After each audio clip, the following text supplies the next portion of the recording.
السلام علیکم ناظرین۔ شہید کی ماں نے گفتگو کا آغاز کیا تو ہر طرف خاموشی سی چھا گئی، اتنی گہری خاموشی کہ سانسوں کی آواز سنائی دینے لگی۔ ان کی بات دل سے نکلی اور دل تک پہنچ گئی۔ یہ کوئی معمولی کہانی نہ تھی، شہید بیٹی کی کہانی، اور وہ بھی ایک ماں کی زبانی۔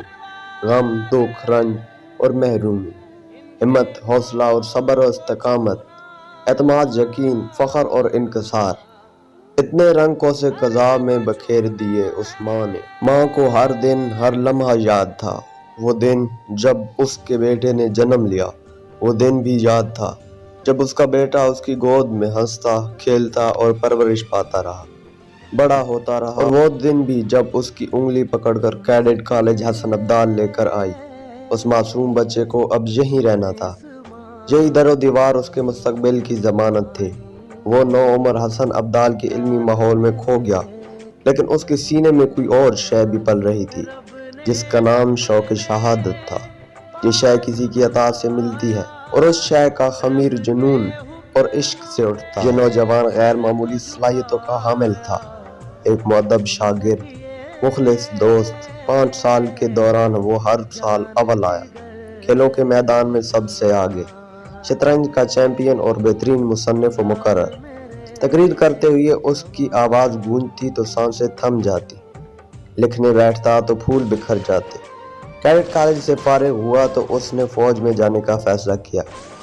بہت سے لوگوں نے کہا ڈاکٹر بن جاؤ، انجینئر بن جاؤ اور بیرون ملک چلے جاؤ، بہت کچھ ہے، دولت، عزت، شہرت، نیک نامی، ہاں لیکن شہادت نہیں۔ اس نے یہ کہہ کر انہیں خاموش کر دیا، کوئی اسے اس کی منزل مقصود تک بلا رہا ہے۔ پاکستان ملٹری اکیڈمی اس کے وجود سے جگمگانے لگی، نرم دم میں گفتگو، گرم دم میں جستجو۔ اس نے اپنی صلاحیتوں سے اساتذہ کو متحیر کر دیا۔ جب وہ ملٹری اکیڈمی سے فارغ ہوا تو سوارڈ آف آنر جیت چکا تھا۔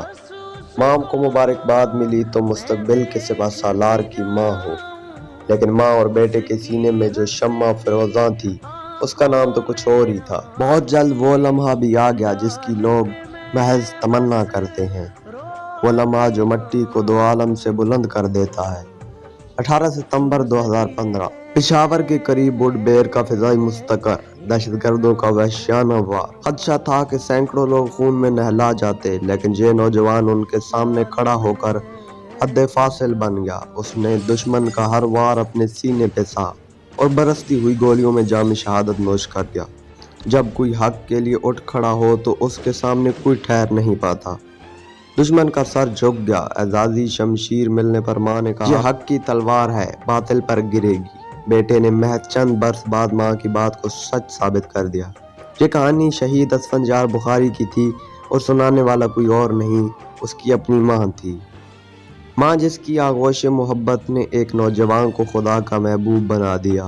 جن 500 بچوں کو یہ کہانی سنائی گئی وہ ملک کے بہترین سکولوں سے آئے تھے۔ Cadet college Hasan Abdal, P A F college Sargodha, cadet college Swat, military college Jhelum, Chenab college Jhang, army public school Abbottabad. ان تمام بچوں کی آنکھوں میں آنسو تھے، اور یہ خواب کہ وہ کب اسفندیار بنیں گے۔ شہید کی ماں نے کہانی ختم کی اور سیڑھیاں اترنے لگی۔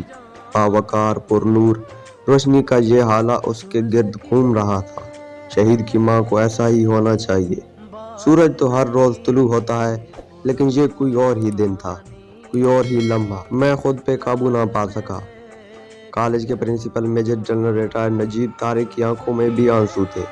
کل تک یہ کالج اسفندیار کی پہچان تھا، آج وہ ہماری پہچان بن چکا ہے۔ پرنسپل نے آہستگی سے کہا کیڈٹ کالج حسن عبدال میں ہونے والی یہ تقریر کیپٹن اسفندیار بخاری کی یاد میں مستند ہوئی تھی۔ اسفندیار 5 سال کالج کا بہترین مقرر رہا۔ اس سال ملک بھر کے سکولوں کے بہترین مقررین کو دعوت دی گئی کہ وہ اس کے نقش قدم پر چلنے کا عہد کریں۔ وہ سب اپنی جستجو میں وہاں پہنچے تھے۔ کچھ لوگ اس ملک کے مستقبل سے مایوس ہیں، لیکن مایوسی کے اندھیروں میں یہ چند سو نوجوان ایک اور طرح کے عزم سے سرشار نظر آئے، گویا کہہ رہے ہوں کہ ہماری عظمت کے چراغ ضرور روشن ہوں گے۔ اس لیے ان میں سے اسفندیار جیسے شہیدوں کا لہو شامل ہے۔ شہید کی ماں کے دل سے نکلی ہوئی صدا گلوگیر لہجہ، نم ہوتی ہوئی آنکھیں۔ ہال میں موجود تمام لوگ نہ جانے کتنی دیر تک کھڑے ہو کر تالیاں بجاتے رہے۔ ان تالیوں کی باز گشت کبھی مدھم نہیں ہوگی، کبھی مدھم نہیں۔